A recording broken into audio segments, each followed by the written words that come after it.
नमस्कार। नमस्कार, आप सबका बहुत बहुत स्वागत है। Jai Shri Ram to the Satyology show में। सत्योलॉजी दो शब्दों से बना है, सत और लोगोस। एक लैटिन है और एक संस्कृत है, दोनों धातु हैं।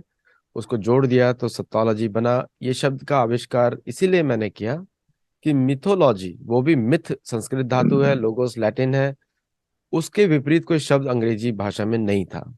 और बहुत सारे भारतीय सत्योलॉजी को, मिथोलॉजी को अपनी भाषा में प्रयोग करना उन्होंने शुरू कर दिया, जो कि एक यूरोपियन प्रोपेगेंडा है भारतीयों को बताने के लिए कि आपका इतिहास मिथ्य है।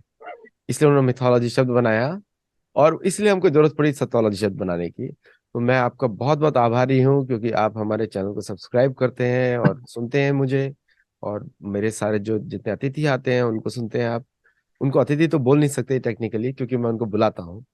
उनको बड़ा आदरणीय, वो सब बड़े बड़े अपने क्षेत्र में बड़े उन्होंने काम किए, तो उनको मैं आदरणीय से बुलाता हूँ। और मेरे टीम बुलाती है, क्योंकि वो तो इसलिए उनको अतिथि बोल नहीं सकते। वो हमारे मान सकते हैं सतोलॉजी परिवार से ही है, ऐसे मान सकते हैं आप सबको। तो आज हमारे साथ बहुत ही विद्वान, और उन्होंने गाय के ऊपर बहुत कार्य किया है, वैद्य है। और उनका लास्ट शो आपको बहुत ही अच्छा लगा। उनके नाम पर हमारे चैनल पे प्लेलिस्ट भी चलती है। तो बिना किसी देरी के, वैद्य राजेश कपूर जी, प्लीज वेलकम। आपका स्वागत है। जी नमस्कार। तो हम लोग जो विषय आज ले रहे हैं, जो हम डिस्कस किया था, गुरुकुल और आधुनिक भारतीय शिक्षा प्रणाली। तो मेरा एक बड़ा साधारण सा प्रश्न आता है कि लोग गुरुकुल के विषय में बहुत बातें करते हैं कि हमको अपने बच्चों को गुरुकुल भेजना चाहिए, हमको बच्चों को। लेकिन बाद में एक तरीके का उनके मन में आ जाता है कि कहीं वो सिर्फ, मतलब सोसाइटी के लिए आर्थिक दृष्टि से अनप्रोडक्टिव होगा कि नहीं होगा। तो ये बात आ जाती है। तो सबसे पहले गुरुकुल शब्द का अर्थ बताइए। देखिए, हमारे पहले आप तो इस बारे में बहुत विद्वान हैं, बहुत कुछ जानते हैं। हमारी जो कुल है वो गुरु से प्रारंभ होते थे, सभी कुल। तो अभी हमारे जितने भी गोत्र हैं वो गुरुओं से प्रारंभ हुए हैं। उसमें किस जाति आपकी के आवाज लोग हैं? बहुत ही धीमी है, बहुत धीमी है। हाँ, या- हमारे जो गुरु थे। अब आवाज ठीक है क्या? हाँ, अब चलेगी ठीक है। इतनी? अब ठीक है, यस। जी। तो आप देखिए, ये जो हमारे गोत्र हैं, तो ऐसा समझ लिया जाता है कि जिस गोत्र में जन्म लिया वही गोत्र हमारा रहेगा। ऐसा तो नहीं था पहले। पहले से ये रहा है कि जिस गुरु के कुल में वो छात्र पढ़ते हैं, वो किस जाति संप्रदाय से हैं, उसी गुरु के नाम पे उसका कुल का नाम रखा जाता था, यानी गोत्र रहता था। एक तो ये इसका प्राचीन अर्थ है। जो दूसरा अर्थ ये है कि गुरु के शरण में रहकर जो कुल, जो समूह, कुल यानी समूह, जो अध्ययन करता है, पठन पाठन जहाँ होता है, उस समूह को हमने गुरुकुल कहा। और अभी ये समझ लिया गया है आधुनिक समाज में, मैं आपसे लिखे विद्वानों की बात नहीं कर रहा हूँ, जो आधुनिक लोग हैं, आधुनिक शिक्षा जिन्होंने प्राप्त की है, उनको ऐसा लगता है कि गुरुकुल का अर्थ होता है जहाँ पे पूजा पाठ सिखाए जाते हैं और धर्म ग्रंथ पढ़ाए जाते हैं। इस प्रकार की एक अवधारणा हमारी बन गई है। इसलिए हम क्या करते हैं, वही आधुनिक जीवन शैली से और हमारे व्यवहारिक जीवन से कोई इसका लेना देना नहीं है। इसलिए गुरुकुल की कोई उपयोगिता नहीं है, हमको तो कॉन्वेंट में अपने बच्चों को पढ़ाना है। एक ही अवधारणा बन गई है। अब ये अवधारणा बनी कैसे? बनी तो तभी है जब बनाई गई है। हमको पता है अच्छी तरह से कि पश्चिम से जो लोग आए, अपना पुर्तगीज आए, फ्रेंच आए, उसके बाद जो अंग्रेज आए, तो अंग्रेजों ने, जो ब्रिटिशर है, उन्होंने अपने हितों की पूर्ति के लिए हमारी अवधारणाओं को बदला। वो कितने भी पिछड़े हुए थे, कितने भी वो निर्धनता की अवस्था में थे, कितने भी असभ्य रहे हों, पर इस बारे में वो चतुर बहुत थे कि किस प्रकार से किसी देश और समाज को अपने अधीन करना है। तो उन्होंने बड़ी चतुराई से हमारे अतीत को हमसे छीना, हमारे दिमाग में ये बिठा दिया। पहले तो गुरुकुलों को सरकारी कानून बना, उनको समाप्त किया गया। गुरुकुल के लिए दान देना, गुरुकुल के लिए कोई भूमि देना, गुरुकुल में बच्चों को प्रवेश देना या पढ़ाना अपराध घोषित कर, और उनको अपराध घोषित करके उनको खूब दंडित किया, खूब परेशान किया। जितना घोषित था दंड, उससे कहीं ज्यादा दंडित किया उन लोगों को। तो इस प्रकार का व्यवहार बहुत ही बुरा गुरुकुलों के साथ किया गया और उनको समाप्त किया। अब गुरुकुलों को समाप्त करने के पीछे उनका एक और भी उद्देश्य था। ये जो भारत है, लाखों लाखों साल से या करोड़ों साल से आ, अपनी संस्कृति को सुरक्षित रखे हुए आगे बढ़ रहा था। और ये उस समय की बात है जब विश्व में सबसे अधिक भारत का व्यापार था। ये 1860 के बाद भी कुछ दशकों तक यही स्थिति रही कि दुनिया में सबसे ज्यादा निर्यात भारत का। और ये कोई हवा में बात नहीं है। यदि आप अंग्रेजों के द्वारा यहाँ से भेजी गई रिपोर्ट उनके संसद में, वहां के ब्रिटेन की संसद में प्रस्तुत किए गई रिपोर्ट को पढ़ें, कम से कम 3 बार ये रिपोर्ट वहां पे पढ़ी गई है, सर्वे रिपोर्ट, जिसमें ये बताया गया है कि विश्व का सबसे अधिक निर्यात भारत का है, उद्योग सबसे अधिक उत्पादन भारत का है विश्व में, और सबसे अधिक विश्व की आय भारत की है। इस प्रकार की स्थिति है। यदि मैं भूल नहीं रहा तो विश्व की 27% आय भारत की थी। और विश्व के 200 देशों के पास कितना था? केवल कितना बचा? 63%।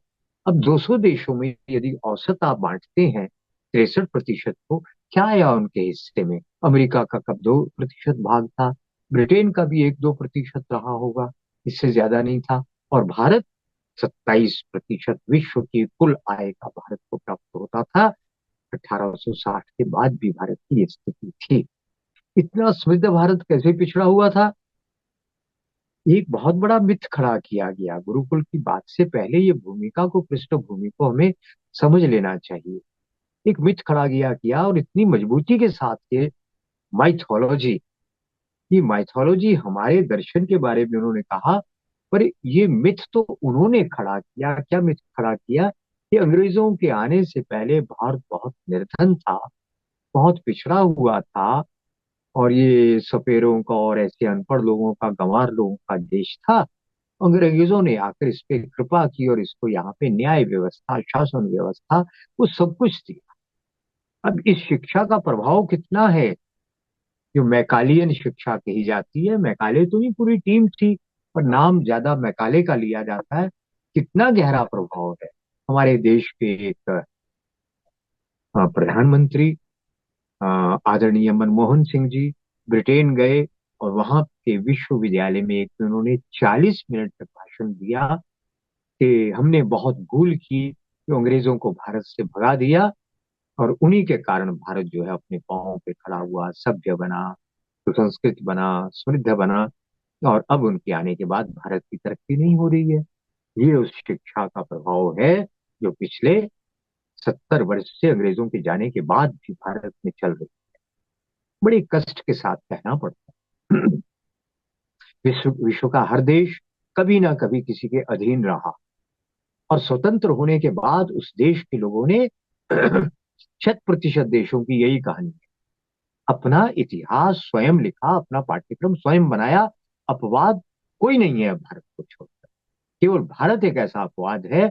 अभी तक जो देश के दुश्मनों के द्वारा, देश के दुश्मनों का जो इतिहास लिखा गया, उसको अपना इतिहास समझकर हम पढ़ रहे हैं। अरे विजयनगर साम्राज्य देखिए आप, ये गुरुकुल व्यवस्था के नष्ट होने का प्रभाव देखिए आप, जो 400 वर्ष तक रहा। यहाँ की मंडियों में सोना चांदी नहीं, मणि माणिक के हीरे मोती जहाँ की मंडियों में खुले बाजार में बिका करते थे, ऐसा शक्तिशाली साम्राज्य 400 साल रहा। उसका कहीं हमारे इतिहास में वर्णन ही नहीं है भारत की किताबों में।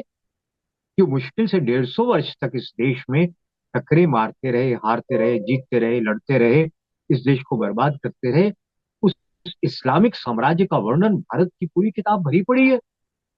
और उसके बाद दूसरे नंबर पर ब्रिटिश साम्राज्य की बात वो की जाती है। तो अपना वो जो समृद्ध संस्कृति थी वो कहाँ है?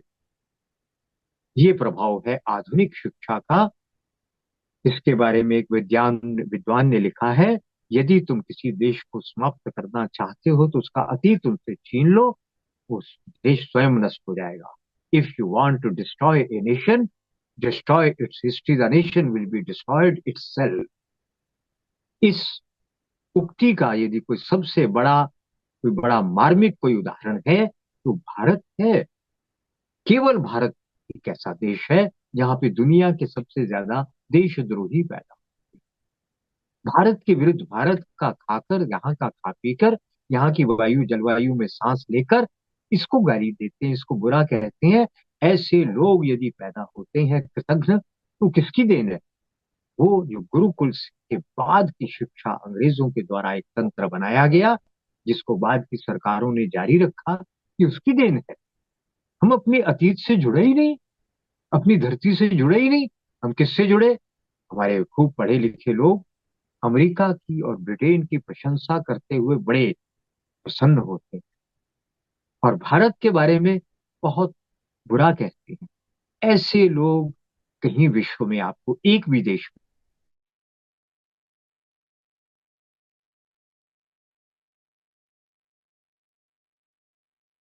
आई हार थिंक जाते हैं। अगर एक मेरे मित्र जर्मन में गए, लौट कर आए, तो क्या हुआ, कैसे हुआ, क्या और तो सब कुछ हुआ, पर मैंने गलती से एक दिन वहां पे कह दिया कि भाई ये तो भारतीय टाइम। कि अरे तुम क्या करते हो, अपने देश को गाली देते हो। उस दिन कहते मुझे बहुत शर्मिंदगी हुई कि जर्मन के लोग अपने देश के लिए अपना जीवन देने को तैयार है। तो क्यों तैयार है? अतीत से उनका स्मृति जुड़ी हुई है। हमारा अतीत हमसे छीना गया है। तो ये जो हजारों लाखों साल तक भारत भारत बना रहा, ये गुरुकुल परंपरा के कारण। हर पीढ़ी में वो ज्ञान आगे हस्तांतरित होता रहा। वो गुरुकुल व्यवस्था को नष्ट करके, उनकी बड़े दूरदर्शी लोग थे, बुरे लोग थे पर दूरदर्शी थे, उस गुरुकुल व्यवस्था को उन्होंने नष्ट किया। विल्बर फोर्स के बारे में एक वर्णन आता है। तो एक बहुत शरारती आदमी था, पार्लियामेंटेरियन था ब्रिटेन का। उसने कहा भी ठीक है, हमको भारत में अंग्रेजी शिक्षा देनी चाहिए। तो जो पार्लियामेंटेरियन थे वहां के सदस्य थे कि नहीं, बिल्कुल नहीं देनी चाहिए। कि क्यों? कि अमेरिका हमारे हाथ से निकल गया शिक्षा के, शिक्षित होने के कारण। पर भारत को हमने अपने हाथ से नहीं निकलने देना है, इसलिए हमको ये शिक्षा उनको नहीं देनी। तो उन्होंने फिर जवाब दिया। बिल्बर फोर्स क्या कहता है, ये रिकॉर्डेड है। वो कहता है कि नहीं, ऐसा नहीं है। हमने कलकत्ता में कॉन्वेंट स्कूल खोलकर जो शिक्षा दी है, उसका परिणाम जानते हैं आप क्या है? वहां के जो सभ्य लोग हैं उनके बीच में चर्चा ये होती है कि हमको अंग्रेजों की नौकरी कैसे प्राप्त करनी, अंग्रेजी स्कूलों में अपने बच्चों को प्रवेश कैसे दिलाना है, उनके, हमें मान सम्मान उनका कैसे प्राप्त करना है। ये चर्चा होती है बंगाल में, कलकत्ता में।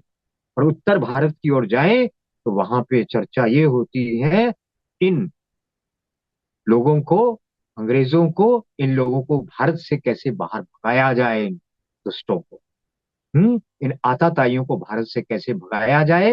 ये है अंतर शिक्षा अंग्रेजी स्कूल खोलने का और ना खोलने। तो बहुत लंबी चर्चा हुई और तब जाकर ब्रिटेन की संसद में ये स्वीकृति, सहमति बनी कि यदि भारत को गुलाम बनाकर रखना है, अपने को गुरुकुल समाप्त करके वहां पे कॉन्वेंट स्कूल, अंग्रेजी स्कूल खोलने पड़े। तो ये पृष्ठभूमि है। तो अब हमको समझना चाहिए कि आखिर गुरुकुल का स्वरूप क्या था, उसमें क्या होता था ऐसा जो आज के विद्यालयों में नहीं होता। एक मूलभूत बात, मेरे मित्र जिनके पास में आया हूँ आर्किटेक्ट है, कि भारतीय वास्तुकला के बड़े विशेषज्ञ हैं। इन्होंने एक बड़ी बात महत्वपूर्ण कही।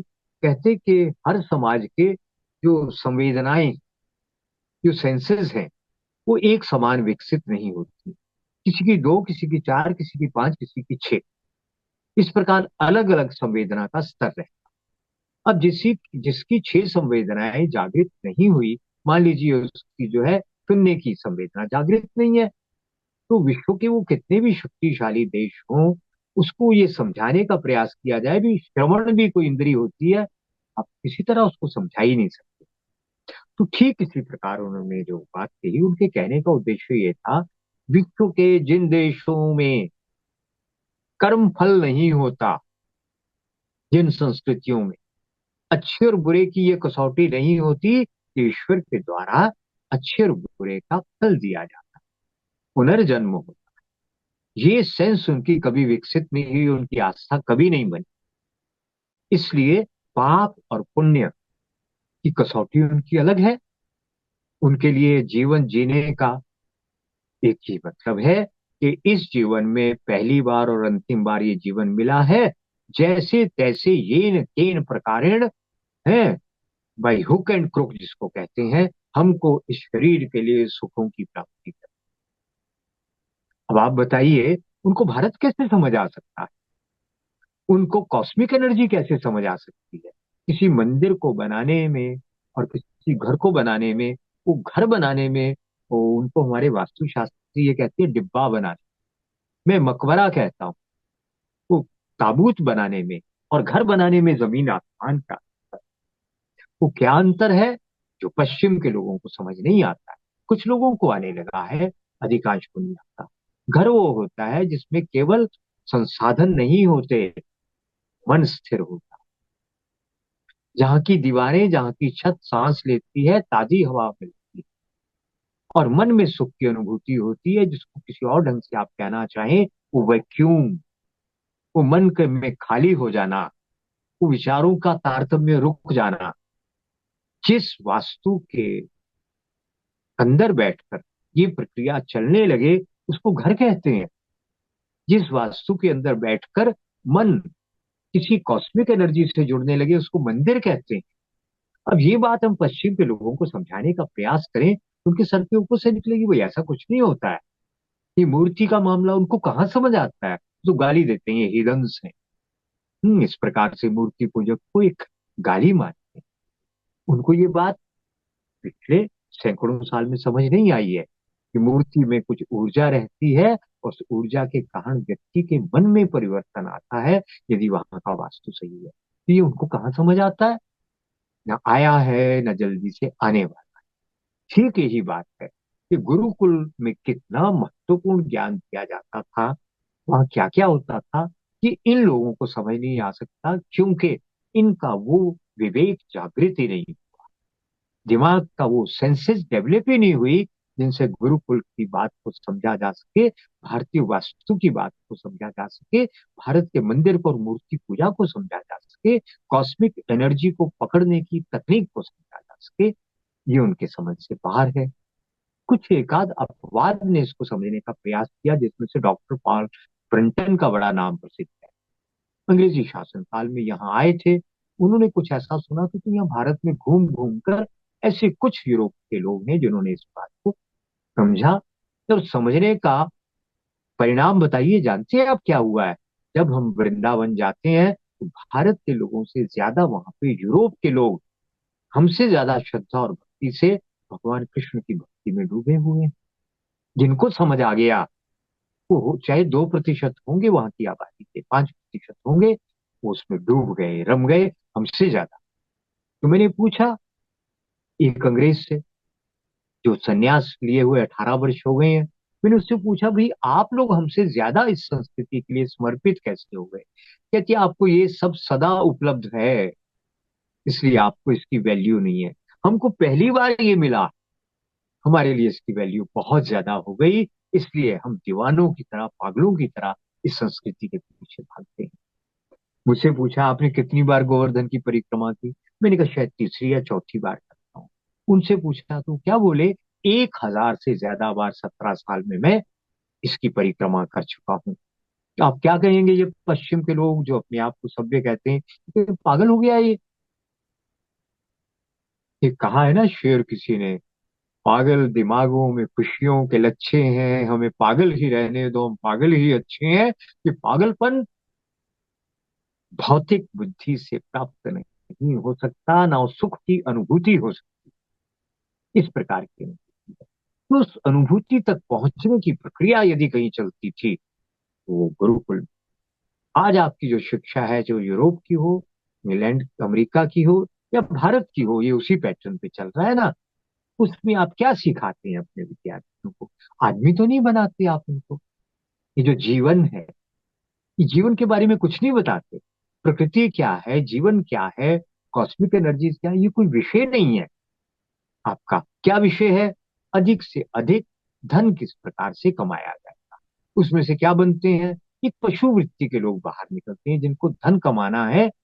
वो चाहे आपके वाणिज्य के लोग हों, चाहे वो किसी उसके इंजीनियर हों, चाहे मेडिकल साइंस के हों, वो मनुष्य तो नहीं बनते, क्योंकि उन्होंने मनुष्य को समझने की कला वहां पे सिखाने की व्यवस्था ही नहीं है। वो तंत्र ही वहां नहीं है आज के आधुनिक शिक्षा में। हमारे गुरुकुल में क्या था? एक कंप्लीट, एक संपूर्ण व्यवस्था थी। टेंडर क्रस्ट ऐसे चार पांच अंग्रेज है जिन्होंने भारत की शिक्षा व्यवस्था को समझा। उसमें टेंडर क्रस्ट का भी नाम आता है, जिसने यहाँ की उद्योग व्यवस्था को समझा। वो लिखते हैं, उन्होंने बताया है कि लगभग जो हमारा एक मिथ खड़ा हुआ है ना, पूजा पाठ सिखाते होंगे, धर्म ग्रंथों का पाठ, पुराणों का, कहते 35 विषय यहाँ पर पढ़ाए जाते थे। एक अंग्रेज हुआ है जिसका नाम है विलियम डिग्बी। लगभग 700 पेज की किताब है उनकी, 400 पेज की, 417 पेज की किताब है, जिसका नाम है द प्रॉस्पेरस ब्रिटिश इंडिया। वो प्रॉस्पेरस ब्रिटिश इंडिया में लिखते हैं भारत के बारे में। स्वयं अंग्रेज निकल रहा है, लिख रहा है। उन्हीं का अधिकारी था, ब्रिटेन का अधिकारी था। उसने लिख दिया उस पुस्तक में, नेट के ऊपर उपलब्ध है, इंटरनेट पे वो लिखता है। हिंदी में उसका अनुवाद है, भारत एक ऐसा गड्ढा है, पूरी किताब का सार। भारत एक ऐसा गड्ढा है जिसमें सारे संसार की धन संपत्ति नदियों की तरह बहकर आ रही है, बाहर जाने का एक भी रास्ता नहीं। क्या एक पिछड़े हुए देश में ऐसा हो सकता है? एक अशिक्षित देश में ये होना संभव है? क्या केवल पूजा पाठ करने वाले देश में ये संभव है? ना। इसका अर्थ यही निकलता है कि उन पेन गुरुकुलों में केमिस्ट्री, फिजिक्स और टेक्नोलॉजी के सारे विषय पढ़ाए जाते होंगे। इसी बात को कह रहे हैं अंग्रेज, 35 विषय इन गुरुकुलों में पढ़ाए जाते। नहीं, वेदों। कितने गुरुकुल थे भारत में? अरे ब्रिटेन में तो एक भी नहीं थी यूनिवर्सिटी तब, जब भारत में 7,32,000 गुरुकुल सर्वेक्षण में आए हैं सामने। पूरे ब्रिटेन में नहीं थे, कोई शिक्षित नहीं था। कौन था वहां पे? तो केवल जो आपके काउंट है और जो शासक है, राज परिवार के लोग हैं, केवल वही पढ़ते थे। तो ब्रिटेन तो पूरा अनपढ़ था। वो हमको कहते हैं तुम पिछड़े हुए थे। ये है सत्य को ना जानने के कारण इस प्रकार की हीनता बोध की ग्रंथि विकसित हुई है हमारे अंदर, विकसित की गई है।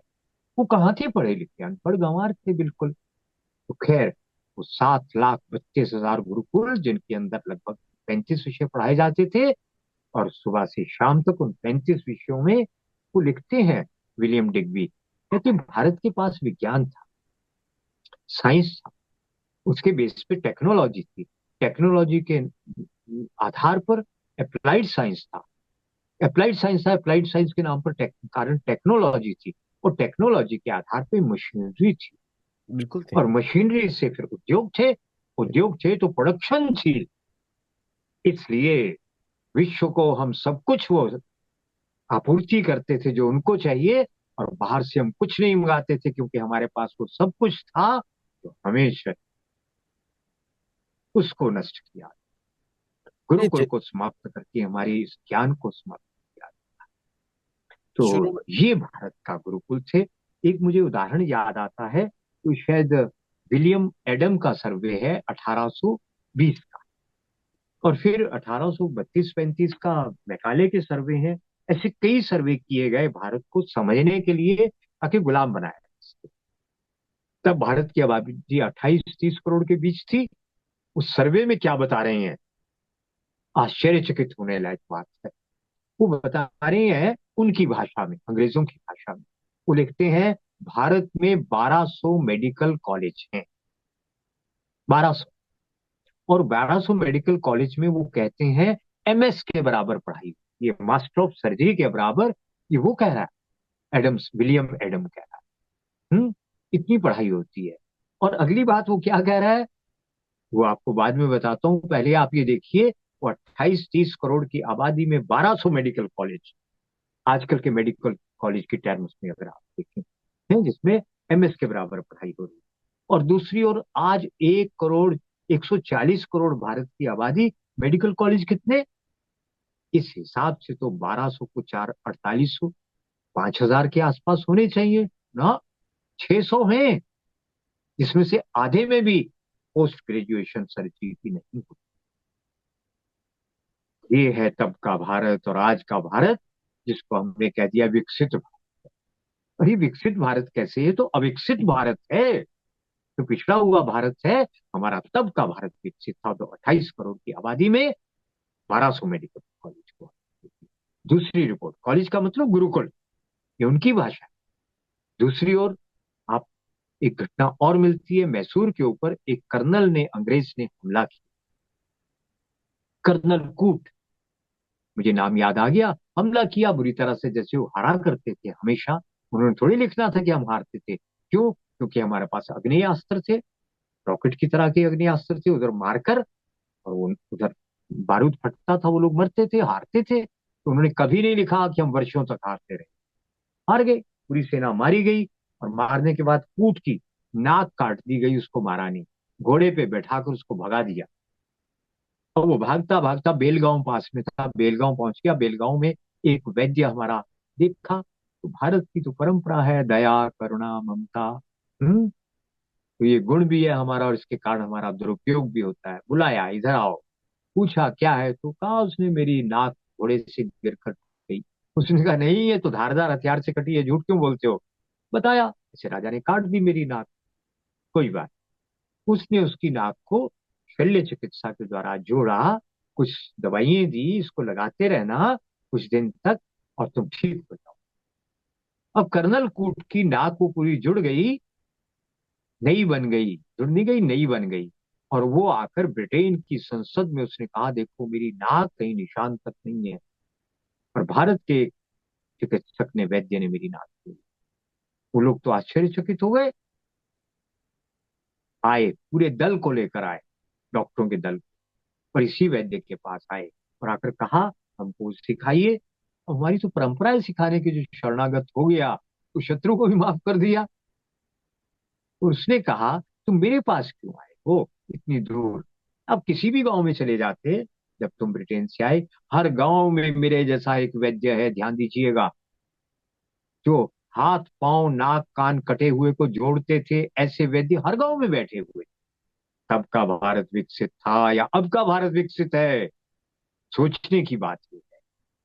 सीखा, सिखाया और चला गया। उसके बाद जिसको मास्टर ऑफ सर्जरी कहा जाता है ब्रिटेन में, अभी नाम नहीं उनका याद आ रहा है, उन्होंने अपनी डायरी में लिखा है कि मेरे जो भारत के गुरु हैं जिन्होंने मुझे सिखाया, उन्होंने, एक मराठा सैनिक के दोनों बाजू कट गई थी, मेरे हाथ से उसकी शल्य चिकित्सा सर्जरी करवाई, जुड़वाया, दोनों हाथ जुड़ गए और वो काम करने लगे। हाँ, इन लोगों ने का काम यही है, चोरी करना, क्षमा करें यही सच है। इसलिए सच तो सच है, चोरी करना और फिर उसको अपने नाम पर प्रचलित। वैक्सीनेशन उनको कहाँ आती थी, हमारी देन है। ऐसा हमारे आईआईटी जो लोग हैं उनके रिसर्च पेपर, तो धर्मपाल जी की किताबों में वर्णन आता है इस तरह का, science and technology of India in 18th century, उस किताब में वर्णन है। तो वो अपने नाम पे प्रचलित कर दिया। तो ये सब कुछ कहाँ से भारत के पास पीढ़ी दर पीढ़ी चल रहा था? गुरुकुल के का। ऐसी एक अनुपम व्यवस्था थी। और फिर एक कमाल की बात और थी हमारी गुरुकुल व्यवस्था, तो विश्व भर के लोग उसको, भारत को श्रेय दिना दिए बिना अपना रहे हैं। वो क्या व्यवस्था थी? बड़ी क्लास का बच्चे, छात्र छोटी क्लास को पढ़ाएंगे, वो छोटी क्लास से अपनी छोटी क्लास को पढ़ाएंगे। तो 100 200 विद्यार्थियों को पढ़ाने के लिए 2 3 अध्यापक बहुत हो जाते थे। ये व्यवस्था आज विश्व भर में स्वीकार की जा रही है। आप लोग तो विद्वान लोग जो है जानते ही हैं कि तंत्र अब सब जगह विकसित करने का प्रयास चल रहा है, कि भारत की देन व्यवस्था। तो इस प्रकार के जो गुरुकुल हैं, उनको अगर भारत को फिर से भारत बनाना है, तो मनुष्य को ये पशु बनाने वाली आधुनिक चिकित्सा तो एक क्रूर समाज बन। मैं आपको एक उदाहरण से समझाना चाहूंगा। अभी एक हमारे जो राष्ट्रवादी कोई संगठन है, उसके कुछ लोग वनवासी क्षेत्र में, जहाँ पे ईसाईकरण चलता है, लोगों को पैसा प्रलोभन देकर भारत को तोड़ने का काम चलता है, वहां पर हाट लगती है, सप्ताह में इस दिन यहाँ लगेगी, इस दिन यहाँ लगेगी, दिन निर्धारित रहते हैं, हाट ये नहीं बाजार। तो दो ये कार्यकर्ता, सर्दियों का मौसम शुरू होने वाला था, एक आगे साइकिल के डंडे पे बैठा है, एक कुर्सी पे बैठा है, पीछे वो बंडल बंधा हुआ है कंबलों का कि वहां बांटे जाने हैं कंबल। अपने जा रहे हैं, जब 8-10 किलोमीटर जहां जाना था वहां पहुंच गए, उतरे तो पीछे मुड़कर देखा, वो कंबल का बंडल कहीं रास्ते में गिर गया। अब आप कल्पना करिए, आज के जो पढ़े लिखे लोग हैं, ये तथाकथित सभ्य लोग हैं, विश्व के किसी बाजार में आपके मूल्यवान नए कंबल गिर गए और आप आगे निकल गए मीलों, और वापस आएंगे तो आपको मिलेंगे? निश्चित रूप से नहीं मिलेंगे। क्यों नहीं मिलेंगे? क्योंकि आप बुरी तरह से अशिक्षित किए गए हैं इन स्कूल कॉलेज में। आपकी मनुष्यता आपसे छीनी गई, आपको सभ्य नहीं असभ्य बनाया गया। और उस गांव में क्या हुआ? अब ये उदास परेशान दोनों कार्यकर्ता बैठे हैं, एक आध घंटा बेटा, अब क्या करें, क्या जवाब देंगे इस संगठन को, हमने कितनी लापरवाही कर दी। पीछे से जिनके पास कपड़े नहीं है, केवल लंगोटी पहनी है, ऊपर कुर्ता नहीं है पहनने को, लंगोटी पहनी वनवासी ने। दो वनवासी चले आ रहे हैं, एक के सर पे वो गट्ठर कंबलों का। आपका ये गट्ठर रास्ते में गिर गया, कपड़ा पहनने को नहीं है, रोटी खाने को नहीं होगी उनके पास, पूरी तीनों सब में नहीं मिलती होगी, मगर उसके अंदर वो मनुष्यता जीवित है, क्योंकि आपके आधुनिक स्कूल कॉलेज में उसकी कुछ शिक्षा की प्राप्ति उसने नहीं की है। वो मनुष्य से पशु बनने की शिक्षा उसने प्राप्त नहीं की है। मेरे इन कठोर शब्दों के लिए आप क्षमा करें। इसकी बताइए, जो शिक्षा आजकल चल रही है, इसके लिए और क्या कहा जाए? क्या बन रहे हैं? जितना व्यभिचार, जितनी बेईमानी, जितना ये लूटपाट हो रही है, ये कौन कर रहे हैं? अनपढ़ लोग कर रहे हैं क्या? ये सब वो लोग कर रहे हैं जो ज्यादा पढ़े हैं। तो हमने मनुष्यता इस पढ़ाई के द्वारा मनुष्य की छीनी है, उसको मनुष्य नहीं बनाया। वो कहाँ बनता है? गुरुकुल में। इसलिए भारत में गुरुकुल को फिर से स्थापित करने के सैकड़ों प्रयोग चल रहे हैं, मगर उसको बताया नहीं जाता है मीडिया के द्वारा। अभी राजकोट में है ना, वहां पे गुरुकुल का एक बच्चा, जो आपके उसमें आया था, टेलीविजन के ऊपर आया था, जो हर सवाल का जवाब तुरंत देता, बिना देखे पढ़ लेता। हम्म। कौटिल्य नाम से वो प्रसिद्ध हुआ। खूब उसके बारे में वहां पे टेलीविजन पे बात हुई, पर ये कभी नहीं बताया कि वो राजकोट के गुरुकुल का विद्यार्थी है। ये पूर्वाग्रह है, ये संकीर्णता, ये पश्चिम से जो ये संकीर्णतापूर्ण और इस प्रकार का व्यवहार है, क्या ये प्रशंसा के योग्य है? क्या ये उचित है? केवल रंग गोरा होने से, अंग्रेजी बोल लेने से ऐसे लोग क्या सभ्य कहलाएंगे? हाँ, सभ्य तो भारत के लोग हैं, जो कम पढ़े लिखे हों या अधिक पढ़े लिखे हों, जो मनुष्यता का आज भी पालन करते हैं। ये गुरुकुलों की परंपरा की देन है कि इतना कुछ समाप्त होने के बाद आज भी प्रतिदिन भारत में 1 करोड़ लोगों को निःशुल्क भोजन मिलता है। आप बताइए, दुनिया का कौन सा अमेरिकन देश है या कौन सा यूरोपीय देश है जहाँ पे लोगों को निःशुल्क भोजन मिलता हो, भूखों को रोटी मिलती हो? और आप भारत को क्या क्या कहकर, वो मेयो, डॉक्टर मेयो, क्या नाम है, मेयो, उन्होंने वो किताब लिखी ना, मदर इंडिया, उसमें भारत को कितना लांछित अपमानित झूठ बोलकर किया है। ये उनकी परंपरा है। भारत की शिक्षा ये सब नहीं सिखाती है जो गुरुकुल की है। टॉयलेट के ऊपर, सीट के ऊपर, जूतों के ऊपर, अंडर गारमेंट्स के ऊपर भगवान देवी देवताओं के, गणेश जी के चित्र छापना, ये उनकी प्रकृति होगी, है ना? ये उनकी विकृति होगी। हमने तो आज तक क्राइस्ट का कोई चित्र कभी भी पूरा सम्मान किया है, एक अपवाद नहीं है। जब हमने किसी टॉयलेट सीट की टाइल के ऊपर हमने कभी क्राइस्ट का चित्र छापा हो, जूतों के ऊपर छापा हो, अंडर गारमेंट पे छापा हो, हमने तो ऐसा नहीं किया। अरे तुम काहे के सभ्य सुसंस्कृत हो? तो हमारे गुरुकुलों के द्वारा ये जो मनुष्यता और स्किल, कौशल, ये जो आगे परंपरा से सैकड़ों हजारों साल से चला आ रहा था, यदि विश्व को बचाना है तो वही गुरुकुल परंपरा न केवल भारत के लिए बल्कि सारे विश्व के लिए फिर से प्रारंभ करनी ही पड़ेगी। द्रोही, ये मानवता, ये संस्कृति बचने वाली है, आपके झूठे आडंबरों से नहीं बचेगी। आप लोगों के तो दार्शनिक, जो आप ही लोगों ने लिखा है, जो अपने बच्चों को विवाह को बाधा मानते थे, बच्चों को अपने सुख में बाधा मानते थे, वो आपके थिंकर अपने बच्चों को उठाकर जो है अपने घर के बाहर रख दिया करते थे, वो उठाकर जो ले जाते थे, उनको कॉन्वेंट कहा गया उनको, जहाँ पे उनको माता पिता अडॉप्टेड मिलते थे, है ना। वो और कई बच्चे के, मेरे तो इतने बच्चों में से इतने बच्चे तो मर गए, बाघ भेड़िए खा गए, एक बच्चा बचा, दो बचे, वो कॉन्वेंट में बचे। ये आपके दार्शनिकों का ये स्तर था। तो आपका स्तर, हम आपको बुरा नहीं कहना चाहते, हम यही कहना चाहते हैं, आप हमारी संस्कृति, हमारे गुरुकुलों को समाप्त करके मानवता के विरुद्ध काम कर। यदि आपको अपना सुख चाहिए, अपनी उन्नति चाहिए, अपना विकास चाहिए, तो भारत के गुरुकुलों को फिर से स्थापित करने का प्रयास करिए। और यदि फिर भी समझ ना आए, तो विल ड्यूरांट को जरा पढ़ लीजिए, जो विश्व के सबसे बड़े इतिहासकारों में आज प्रसिद्ध हैं। पति पत्नी ने जो भारत के बारे में लिखा है, जरा वो तो पढ़कर देखिए, फिर आपको समझ आएगा। यदि आपको सुखी होना है, सामान नहीं इकट्ठा, सामग्री नहीं, मन से सुखी होना है, बुद्धि से सुखी होना है और मनुष्य बनना है, तो भारत की गुरुकुल परंपरा को फिर से स्थापित करना, ये आपकी भी आवश्यकता है, हमारी भी आवश्यकता है। उसका विरोध करने से हम निरंतर विनाश की ओर जा रहे हैं। इतना ही निवेदन है।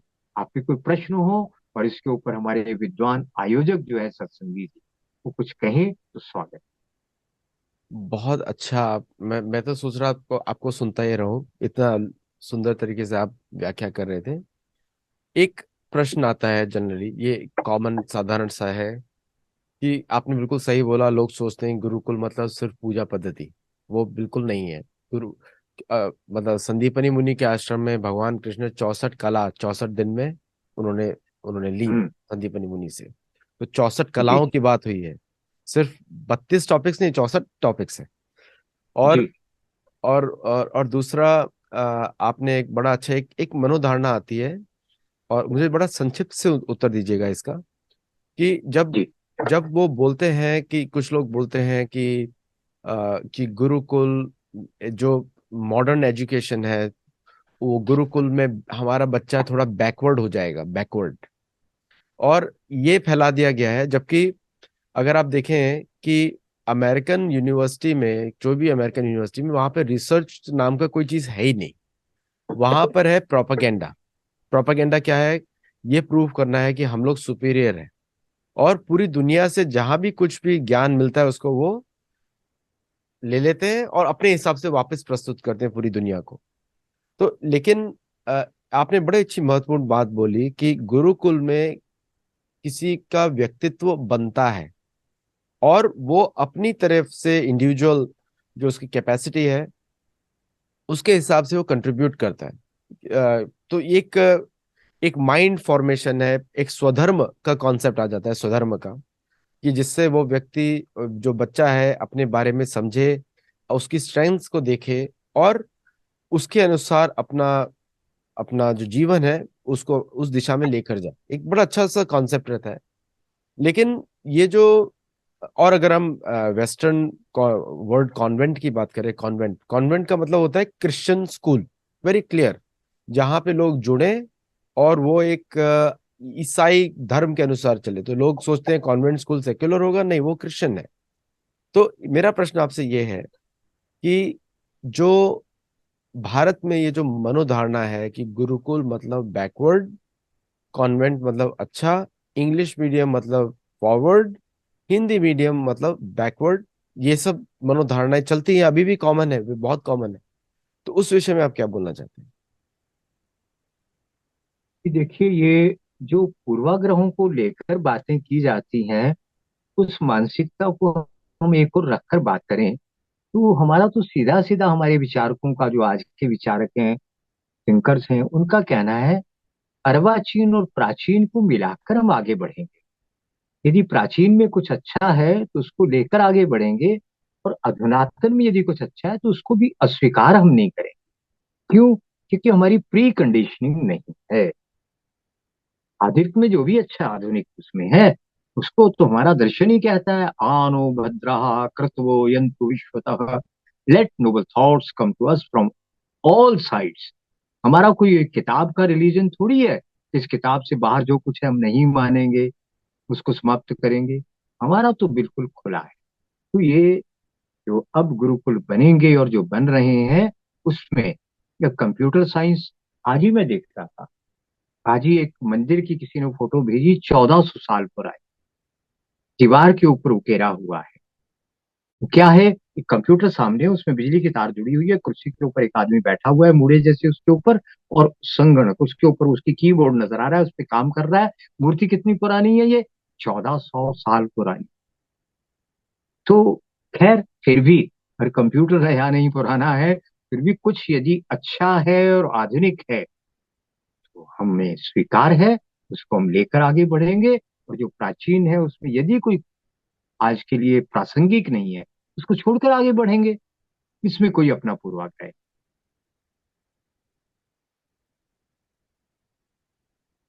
जी।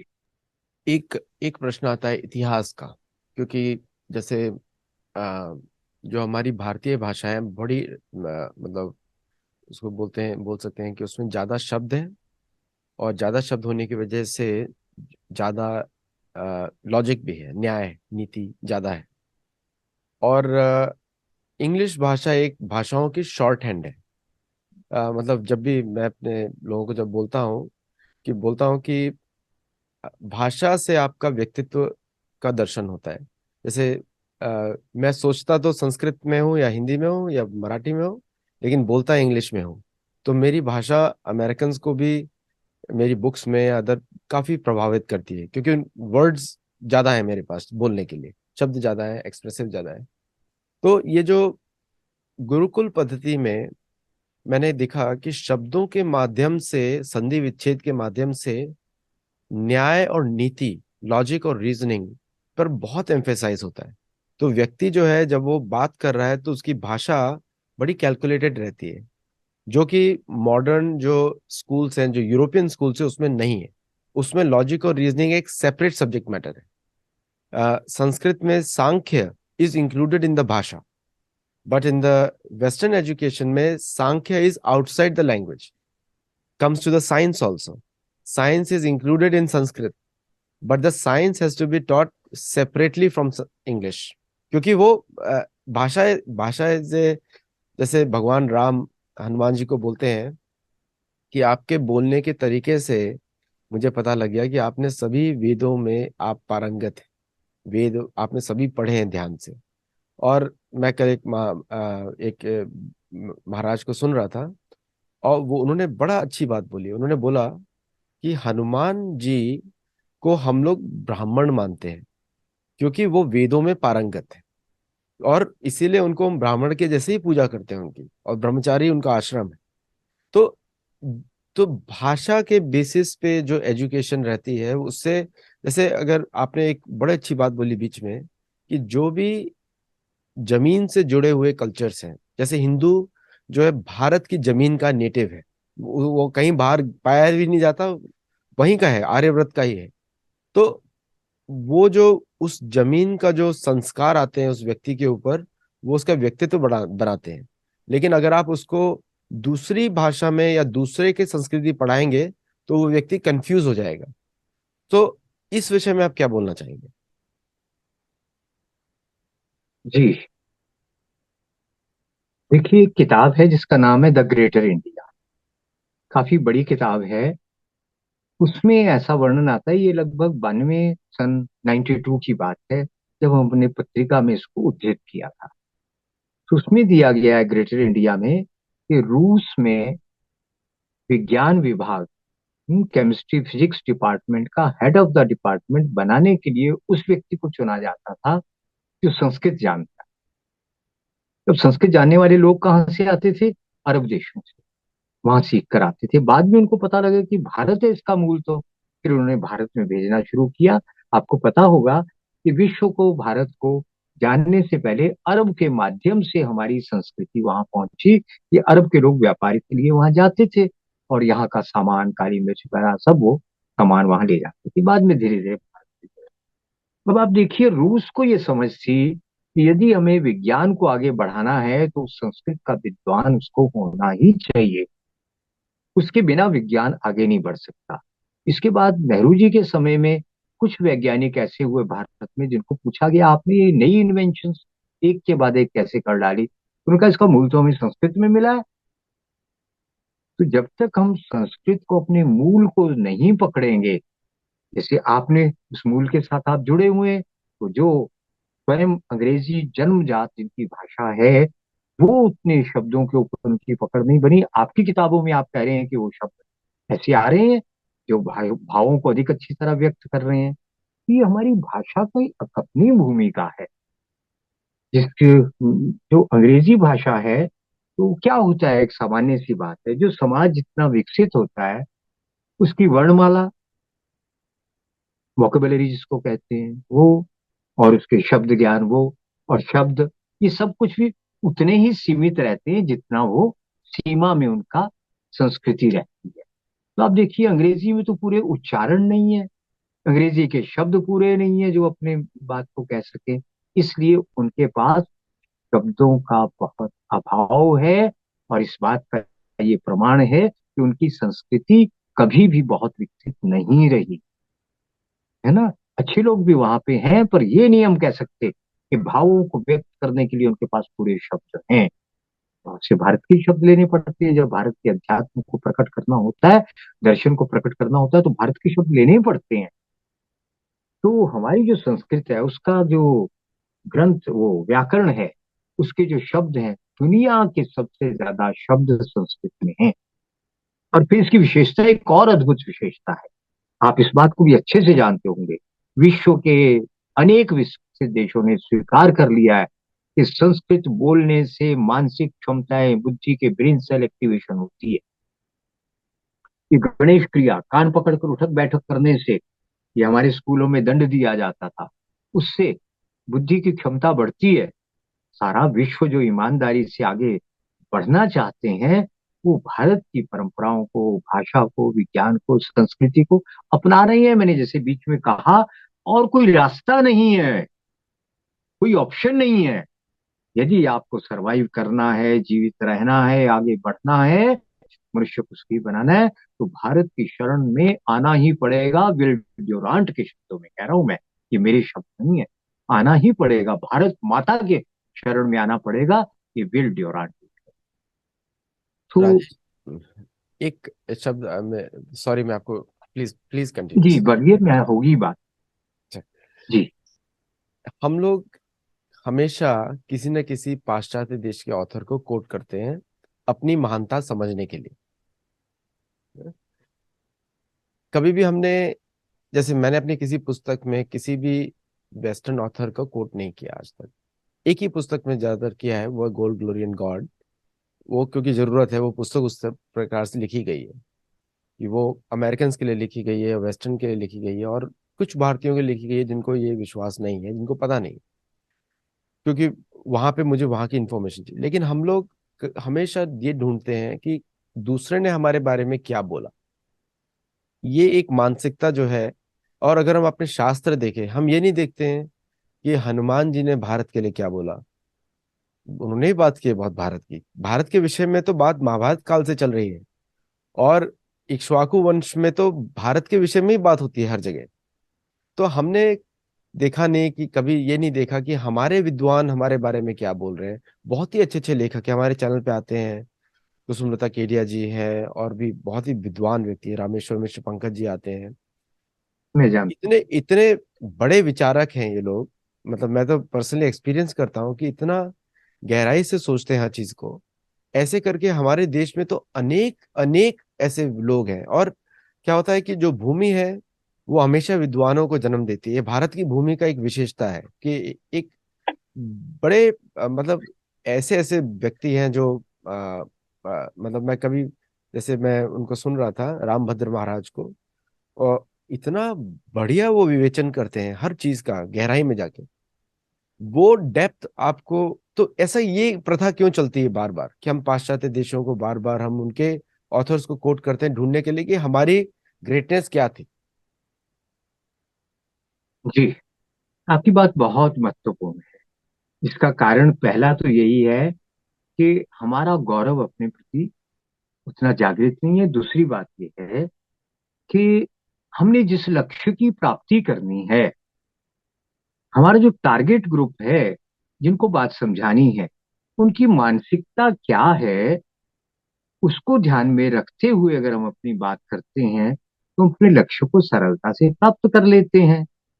तो अभी मानसिकता यही बनी हुई है पिछले 150 साल में कि पश्चिम के लोगों के द्वारा जो कहा जाए वो हमारे गले आसानी से उतर जाता है। तो यदि इसके बिना अपने बात बने तो बनानी चाहिए हमको। पर जब हम पश्चिम के लोगों को उद्धृत करते हैं तो भारत के लोगों को और पश्चिम के लोगों को दोनों को ये बात समझ आती है। मगर साथ ही साथ जो आपने कहा ये बहुत महत्वपूर्ण है, हमारे शास्त्र क्या कहते हैं, हमारे विद्वान क्या कहते हैं, ये उसके समानांतर बात की जानी चाहिए। पर इसके लिए क्या करना होगा? पहले उन शास्त्रों के लिए और विद्वानों के लिए श्रद्धा पैदा करनी होगी कि तुमसे ऊपर उनका कथन है। तो हमको जिस ग्रुप को टारगेट करना है उसको हम कैसे प्रभावित कर सकते हैं, अपने लक्ष्य की प्राप्ति कैसे कर सकते हैं, वो ज्यादा महत्वपूर्ण है। मुझे ऐसा लगता है, मेरा व्यक्तिगत मानना है। आवश्यक नहीं, मैं ठीक बोल रहा हूँ। ये बात सेकेंडरी हो जाती है कि हम किसको कोट। यदि हम अपने लोगों को कोट करके उस लक्ष्य की प्राप्ति कर सकते हैं, जरूर करनी चाहिए।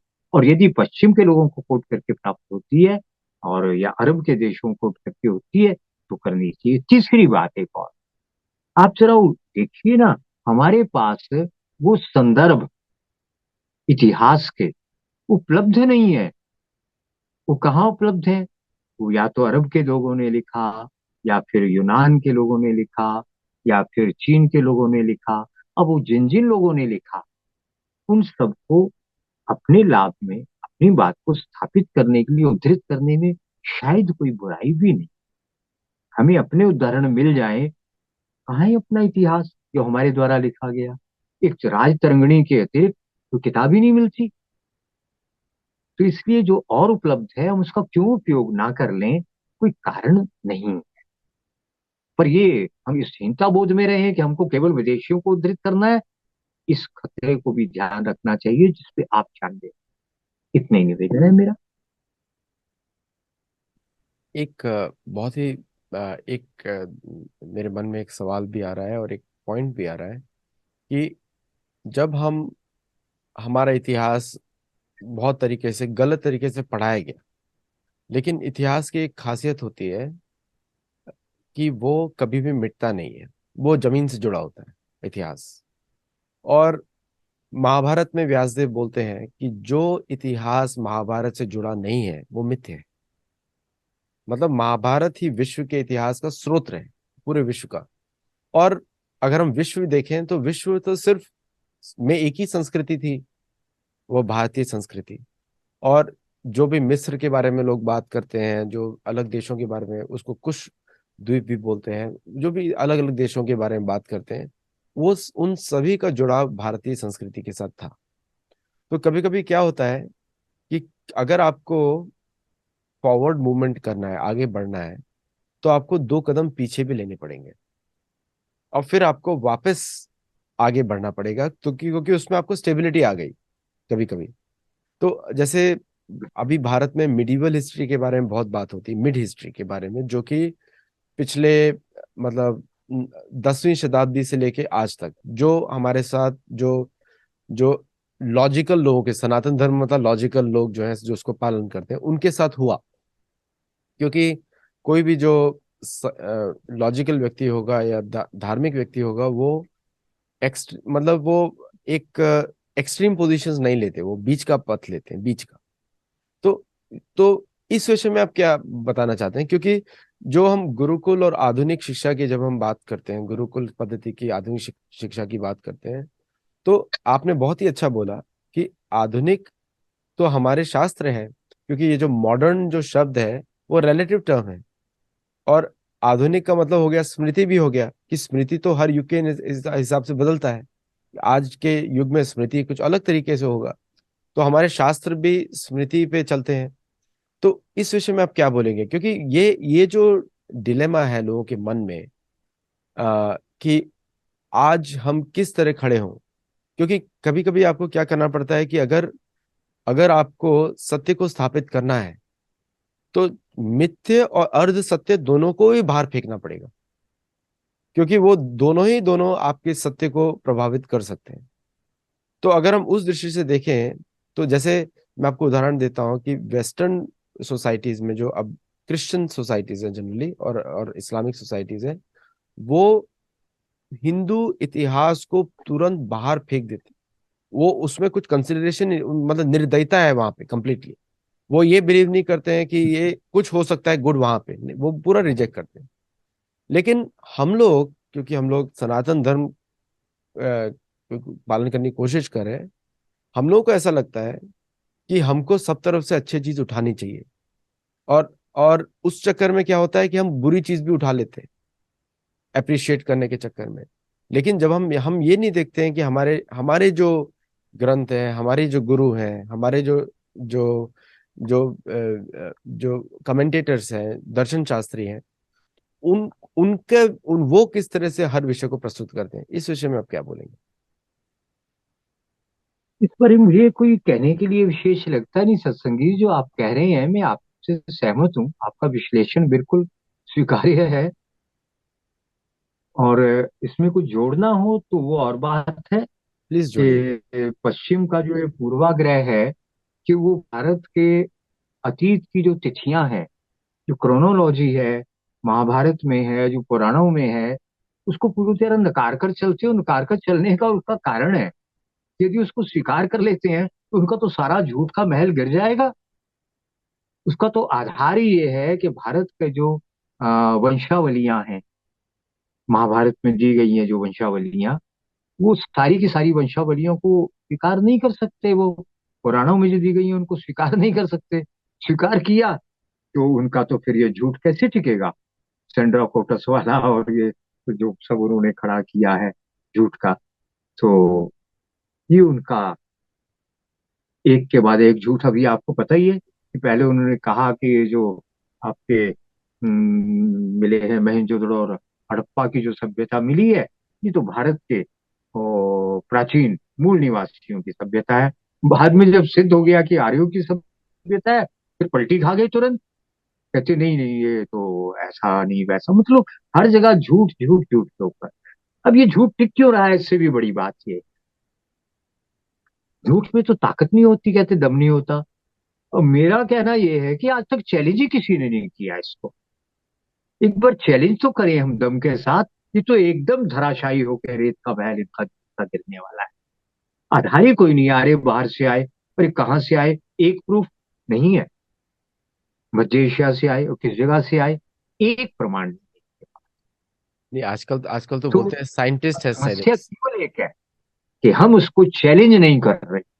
और चैलेंज करने के लिए कौन लोगों से अपेक्षा कर रहे हैं, जो मैकाले के सांचे में से बाहर निकल रहे हैं, उसी को दोहरा रहे हैं, वो चैलेंज करेंगे क्या।